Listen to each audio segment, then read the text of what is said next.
Hello everyone, welcome back to Bonepile Miniatures. Today I wanted to sit down and record a tableside chat about the progress of my Bretonnia Army.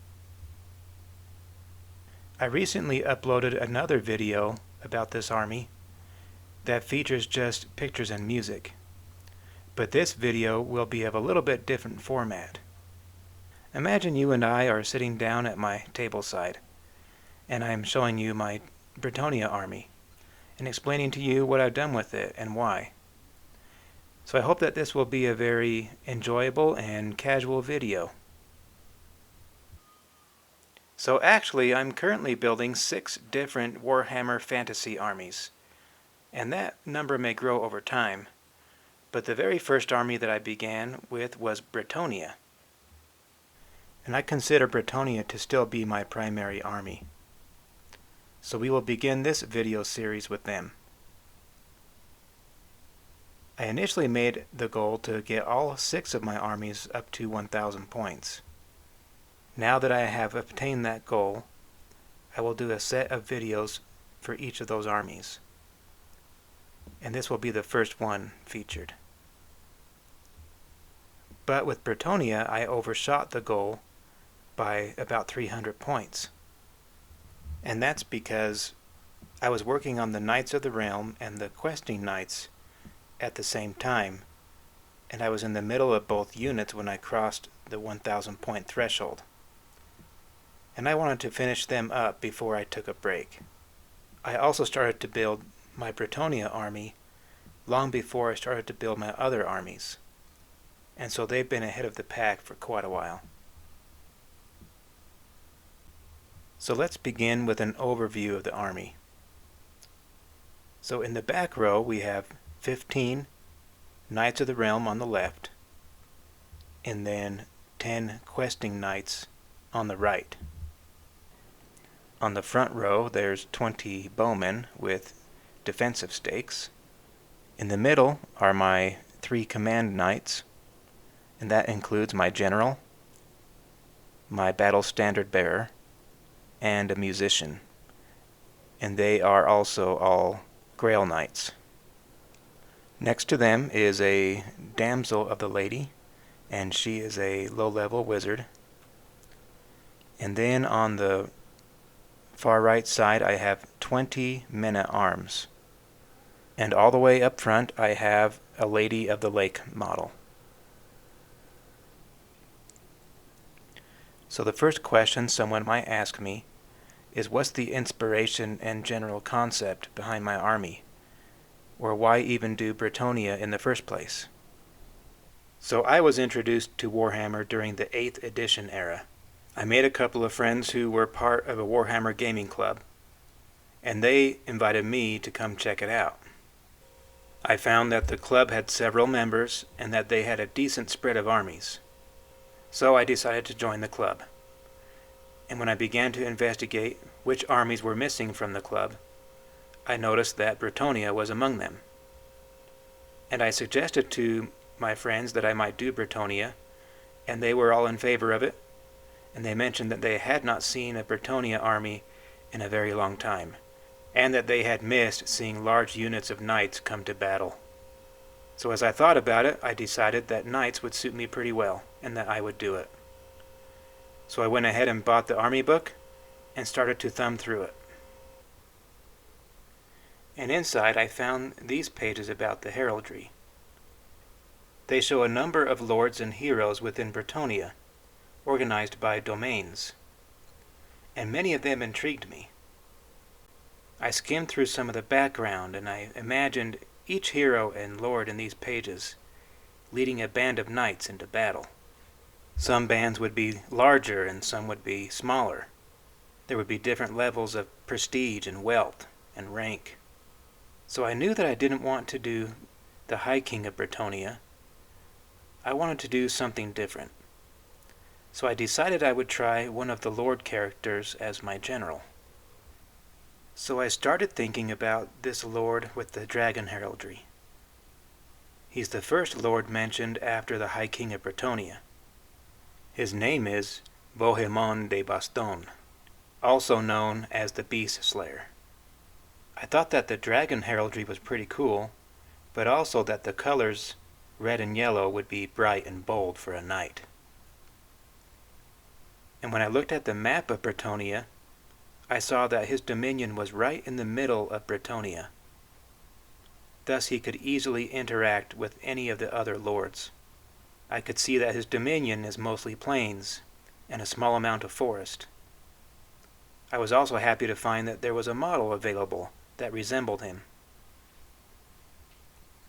So I decided to go for it. Lord Bohemond de Baston, the Beast Slayer, would be my general. And here is my completed model. As you can see, this is the standard Games Workshop model, and I gave him a pretty standard paint job. And I did that so that those who know who he is would be able to easily recognize him. There is no mistake that this is Bohemond de Baston, the Beast Slayer, with the recognizable dragon and red and yellow colors. And this particular model is a fine cast model. From this angle, it is easy to notice that his lance is curved or warped slightly, which is a common problem with fine cast. I have since thought that I could use a heat gun to straighten it out, but I have not done that yet. It's just kind of a low priority for me at this point. And it doesn't really bother me all that much because I don't notice it all the time. I might have to plan a day where I fix a bunch of fine cast problems as they build up. One thing you're going to notice is that I'm not really big into bases. I'm kind of a minimalist in that respect. I don't mind other people doing fancy bases, and I admire a lot of people's work. But I don't like to spend a lot of time on bases. I like to just do a basic covering of some kind of sand and grass. It's possible that I might catch the basing bug a little further down the road, and then I can always come back and upgrade these to be a little more fancy. But for now, you can see that I'm just using a little bit of soil and grass to make it look like he's at home out on the grasslands of his domain. Now, some of you may be wondering what those little red symbols are on the horse's cloak. Well, they're not really anything, but they're something. If I was a better artist, I might have painted a fleur-de-lis pattern. But the reality is that my freehand artwork at the tiny scale is not that wonderful. So the pattern's not really meant to be anything specific. Sometimes I think they look like little dragon claws, but it doesn't really matter. Whatever they are, they look fine to me. Okay, so one more thing that I would like to point out is how I got those dragons on the model. Those are definitely not freehand, but they're also not the Games Workshop stickers. The secret is that I made those on my computer. I accomplished that by scanning the image from the book into my computer and importing the image into my Adobe Illustrator program. And even though I can barely use the program, I was able to trace around the main image, which in effect cut out the background, and then I made multiple copies of that dragon image to create an entire sheet of dragons. And that sheet had a variety of dragon image sizes in order to meet the needs of my army. And then I can print those pages on wet transfer decal paper, which is transparent and perfect for this application. There's one more little detail I would like to point out on this dragon as I zoom in on the image. Notice the lowest claws on the dragon, and that he's actually holding a golden cup. I added that cup to the image on my computer, and I was trying to make it look like a grail that he was holding. But after I printed it, I saw how tiny it looks in real life. My original idea was to have those grails in the heraldry of the Grail Knights, since they have theoretically all sipped from the Grail, and I thought that that would be a great way to distinguish them from the other knights. But the grails are so tiny that they're barely noticeable. And even if I went back and modified the image with a little black outline around the grail, I just don't think it would really improve how unnoticeable it is. So I have since decided to discontinue that design on the Grail Knights. So I think it just exists on this model and then also the Battle Standard Bearer model. but I do not plan to continue that on other Grail Knights. And then this Lord model is the only one where I have the crisscrossed background behind the dragon of the red and the yellow. And then finally I would like to point out that the helmet crest on this model is a dragon, which is fitting for the Beast Slayer. And that dragon crest will be a topic of discussion very shortly.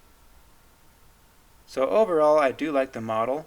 I like the dragon's tooth on the tip of the lance, and also the carved dragon head on the handle. And I do think this knight looks stout and mighty. He looks ready to put some hurt on some monsters. Okay, the next model that I would like to talk about is the Lady of the Lake. And I would like to talk about her before I forget about her, because I did forget about her when I put together my music slideshow. Well, most of you know that the Lady of the Lake is the center of all Bretonnian lore. But she's not really an army choice, she's just a fluff model. And I wasn't really looking for a Lady of the Lake model, but I noticed this one while I was browsing through the Reaper catalog online. And when I saw her, I immediately saw Lady of the Lake potential. In the catalog, she is called a Banshee. So the Lady of the Lake is supposed to be mythical, ethereal, beautiful, and frightening, all at the same time. And of course, she lives in a lake. So I thought that I could make this model work for that idea. So the fact that this model is splashing up out of the water was perfect. That wasn't even my modification, that's how the model comes. So I painted the base to make it look like some kind of water surface. I made her dress look wet and slightly transparent, and with a gradient of magic energy that helps propel her out of the lake. And then you can see she has no pupils since she is a ghost. But there is one problem with this model. It looks like her arms are actually chained behind her back. So I did my best to try to blend in those chains to make it look like they were a part of her dress. But one of my ideas is that if I ever stumble upon some kind of chalice or a cup that looks like a grail, I'm going to add it into her hands back there. And I think that will take away some of the attention from those chains a little better. One of these days I need to scour through eBay and try to find a grail for her.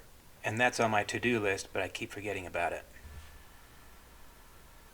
Besides that, she is just an extra model that does nothing for the game. I like to set her in the corner if my army prays for her blessing. But that's about it. She's pretty straightforward, and I'm glad she's a part of my army. And she helps remind me of the lore of Bretonnia, and encourages the knights to be a little more courageous and valorous on the battlefield. So while we're on the subject of the lady, let's go ahead and talk about the damsel of the lady. She, of course, is a low-level wizard, and this is the Games Workshop model. And this is a very simple model. I kept it the way it was and did no modifications to it.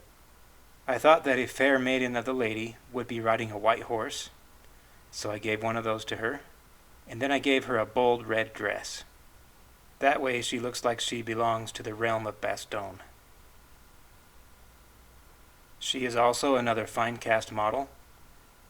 Notice that there's a slight curve to her wizard staff.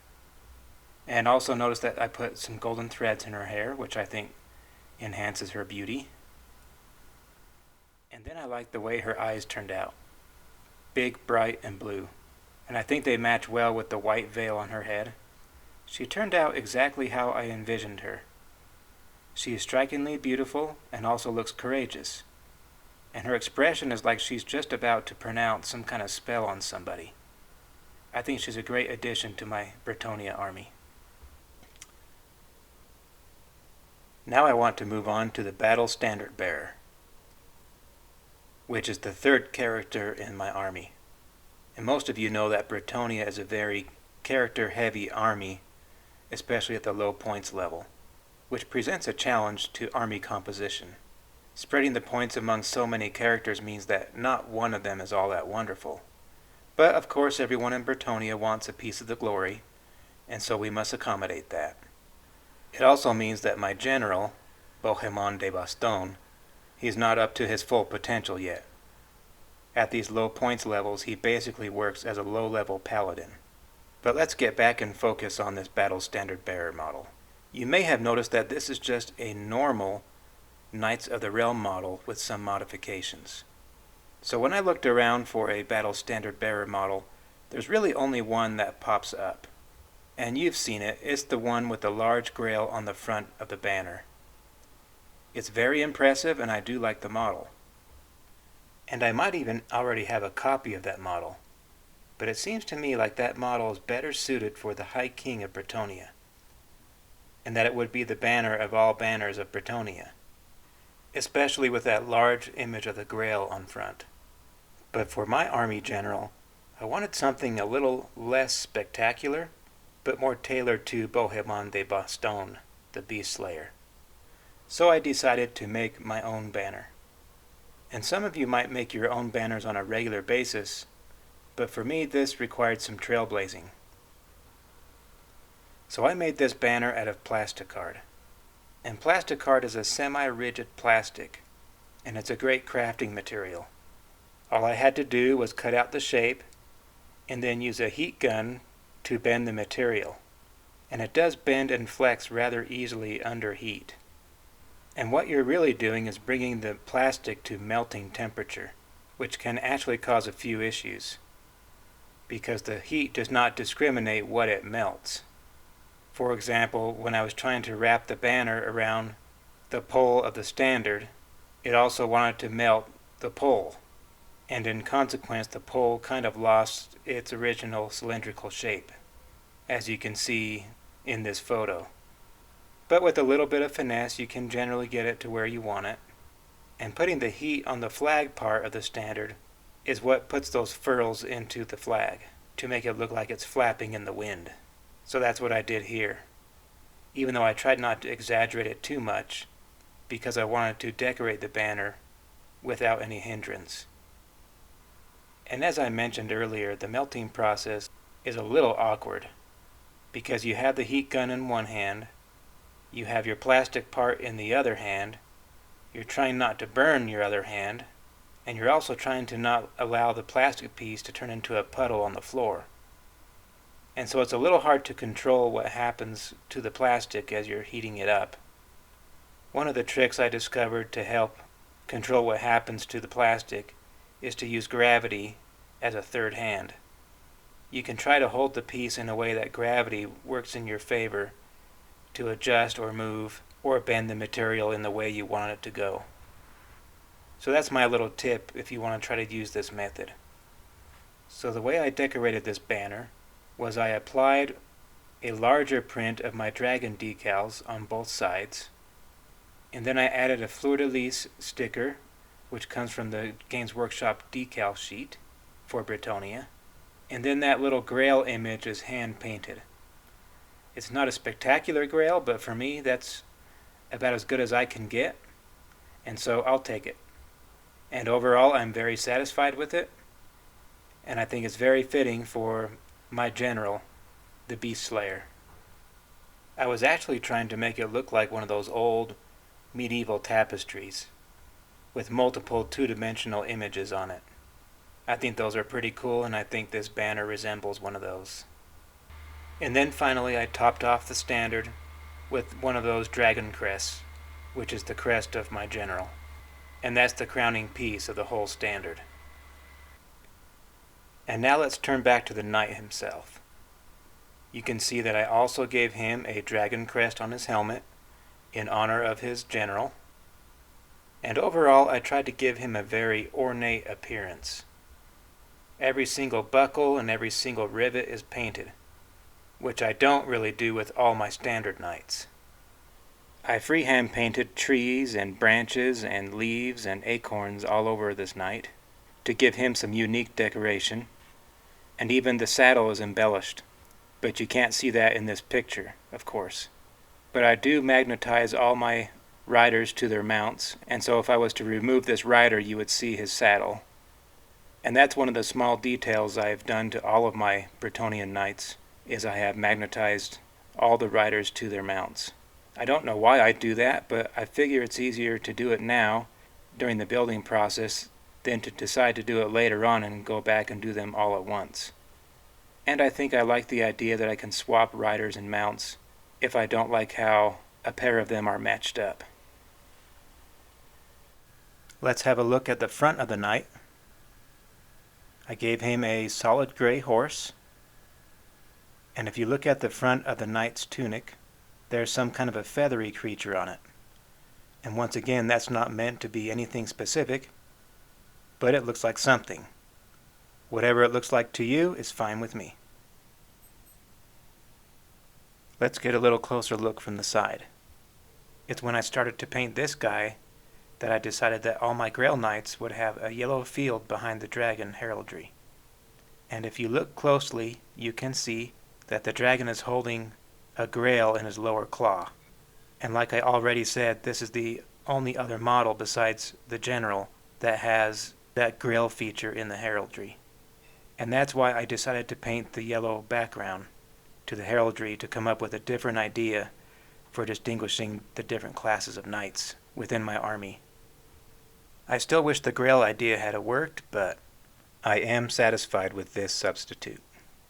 And soon you're going to see that all my regular knights have a white background behind the dragon instead of the yellow. And here's another detail look. Another really small detail that you can see from this picture is that my Grail Knights have a golden frame to their shield, whereas all my other knights have a silver frame to their shield. So that's one more little distinction between my classes of knights. And overall, I'm very proud of how this model turned out.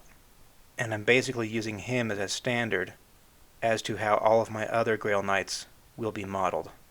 And I think that's fitting because he is the battle standard bearer. And here's one last look at him.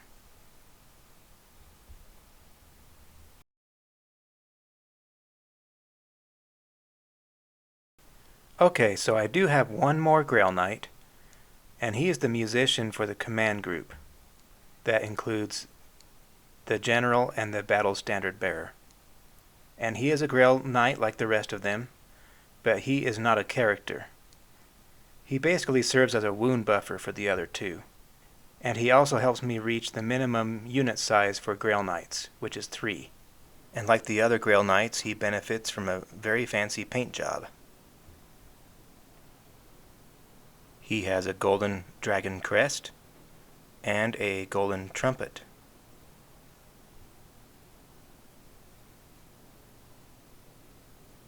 And then the cloth that's hanging down from the trumpet has another hand-painted image on it, and there's a mirror image on the other side of it.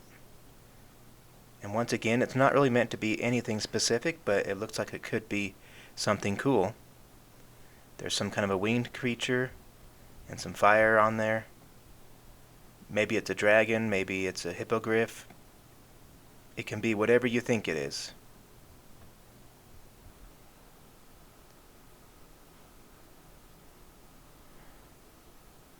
I really like how this model turned out, with the white tunic layered with the red one on the horse.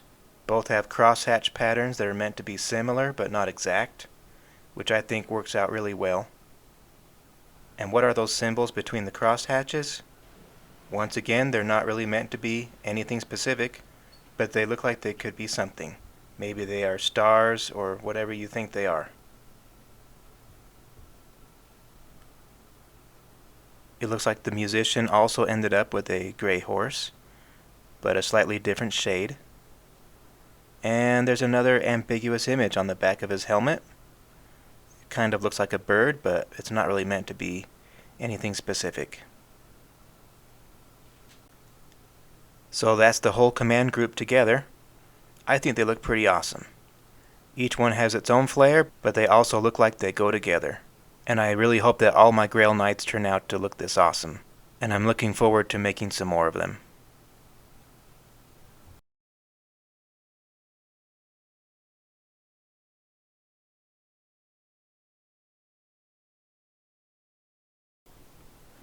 Okay, let's take a break from knights and look at some peasants. Because no Bretonnian army is complete without peasants. And I think they're a very fun part of the army. and we always need cheap troops. For better or for worse, this is what we have in Bretonnia. So we'll begin by looking at my peasant bowmen, and there's 20 of them here. And you'll notice that these are not the standard Games Workshop models. I thought the GW models look almost half professional, and I wanted some guys that looked really a lot more ragged and ratty, like they just walked off the farm and showed up, or were compelled to show up at the battlefield. So I found these models from a company that is named Black Tree Design, and these are all metal models, and I think I painted these before I painted any knights. And they might have been the first unit that I painted of Bretonnia, and for that matter my entire Warhammer hobby. I gave them no command models, so they are uber cheap, and my goal with these guys was to make them look extra dirty. Not extremely gross, but recognizably dirty. And they are definitely not regimented in any way. Their tunics don't match, their bows don't match, their faces are dirty, and their knees and their hands. Their clothes are stitched up or torn, stained, what have you. There's also a mix of old guys in there, young guys, but these are not really the cream of the crop. Basically anyone who still has 2 hands is given a bow and sent to the battlefield. But of course some of these guys might have a little experience with hunting, so don't completely discount them. And sometimes they have surprised me on the battlefield. But overall I think they look just how I wanted them to. So I had to end up making my own defensive stakes. And for me I just thought I would use toothpicks, and they turned out just fine. I think the base is made out of a piece of balsa wood or something like that. And then for the rope, I twisted up a length of wax string like you would use for leatherworking projects. Then I added all kinds of bits of twigs and antlers and skulls and shields littered all over in there. And surprisingly, that thing has never needed any repairs, knock on wood. And here's one more look at the contingent of troll bait.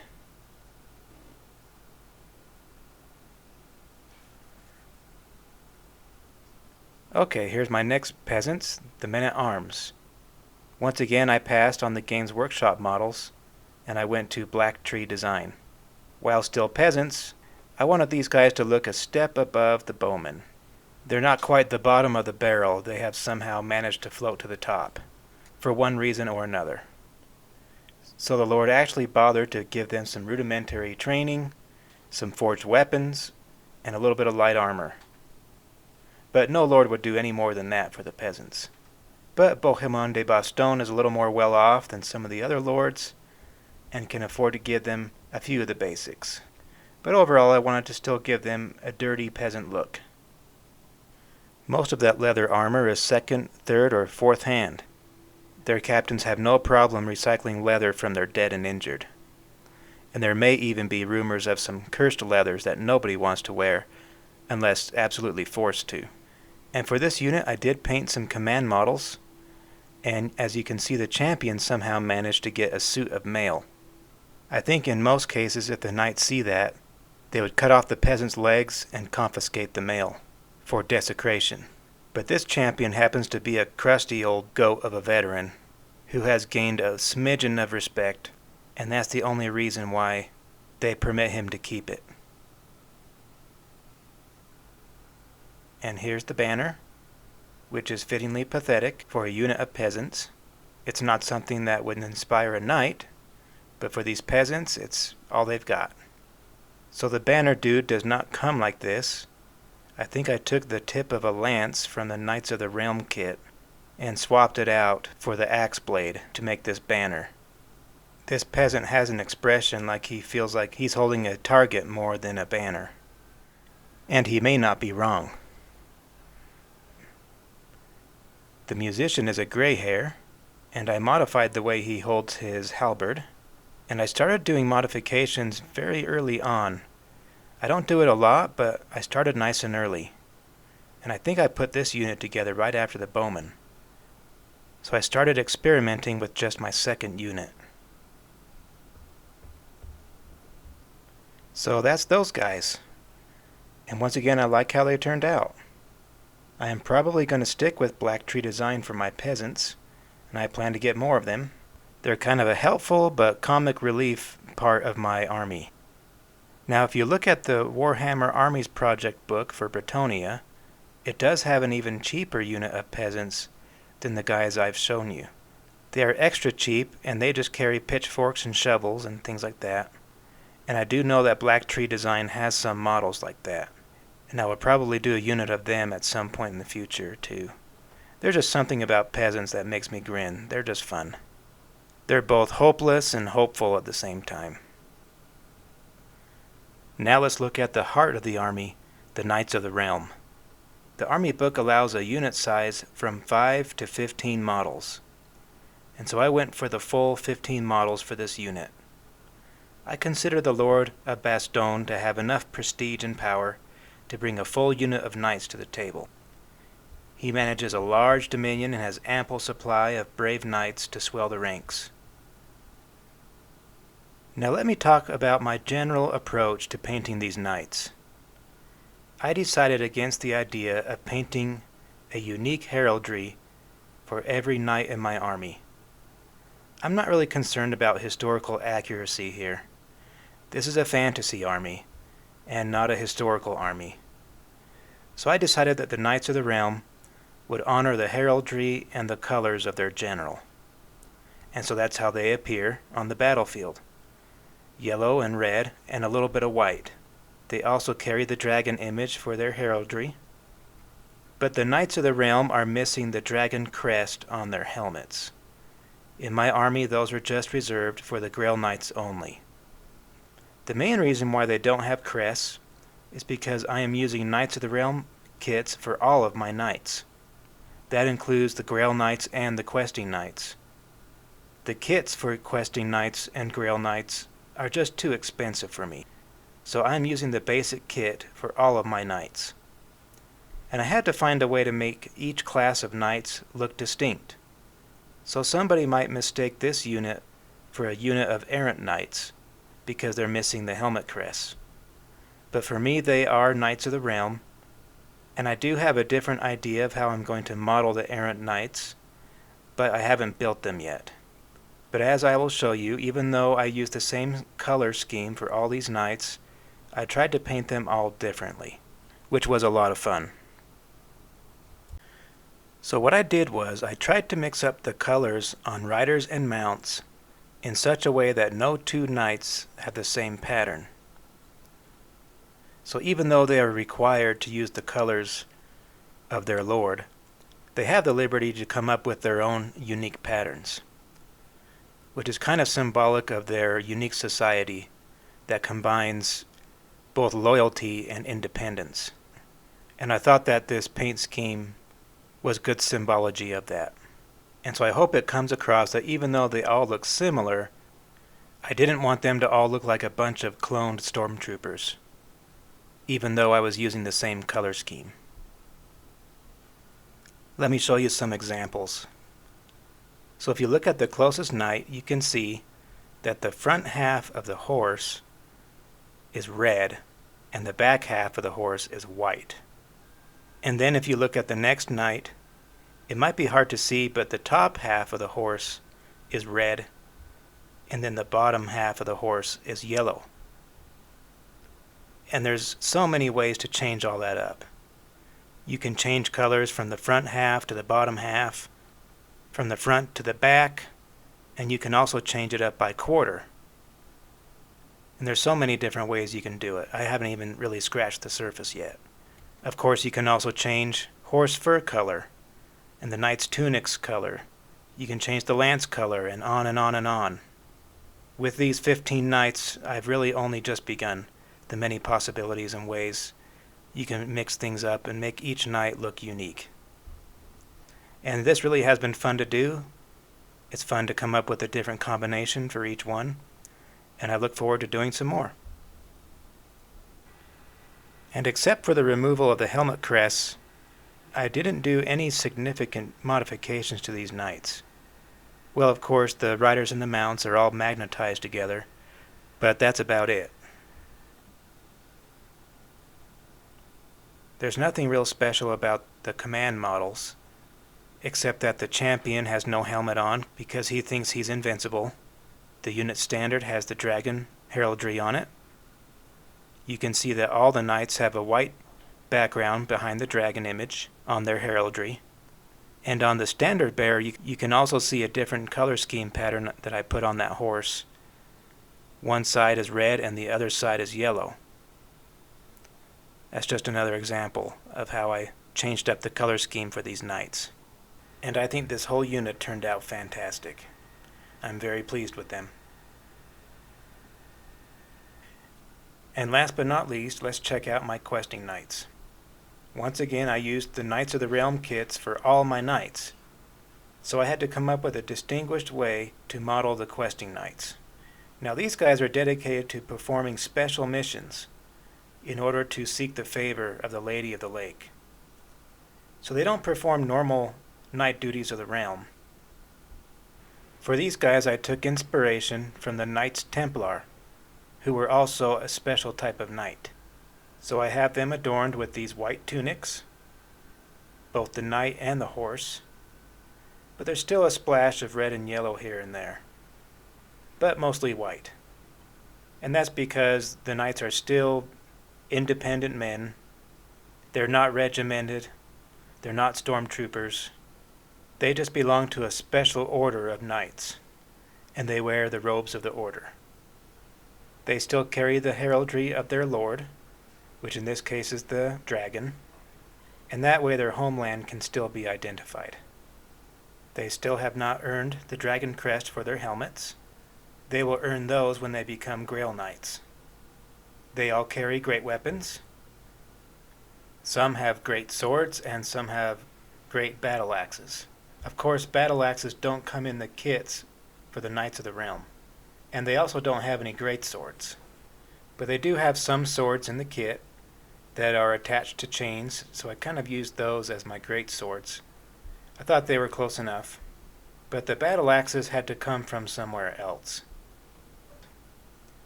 So I bought some battle axe bits from the Warriors of Chaos.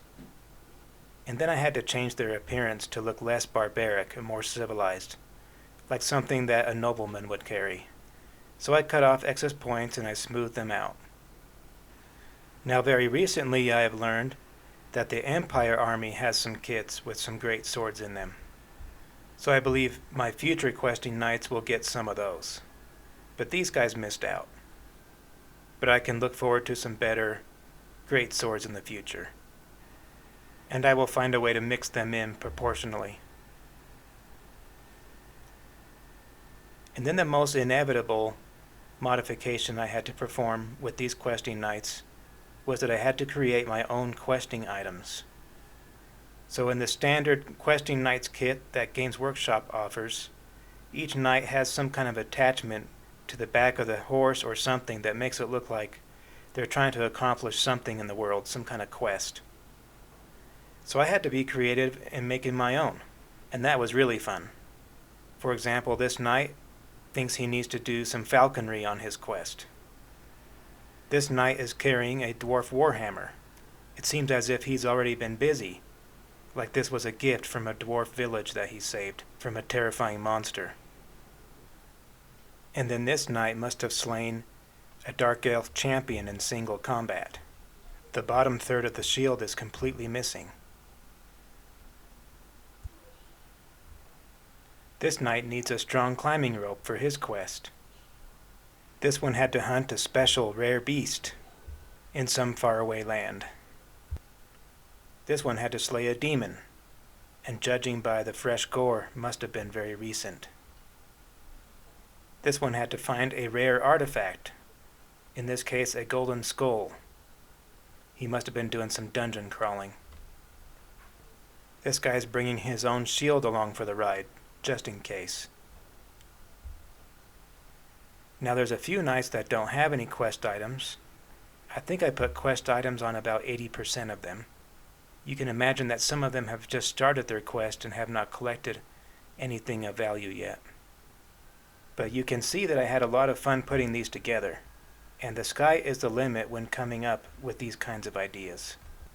So those are certainly some fun modifications that I added to this unit of questing knights. And then of course I magnetized the riders and mounts together.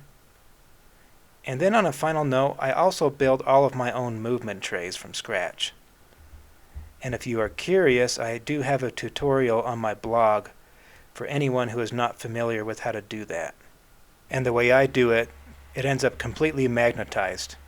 So I can pick up my unit, turn the whole thing upside down, and everything stays in place, which is the only way that I make them. So that's it, everyone. That wraps up this tableside discussion of my Bretonnia Army. I am planning on doing an update to this discussion when I reach the 2,000 points level. And when I get to that point, I'll talk about what I've added to the army.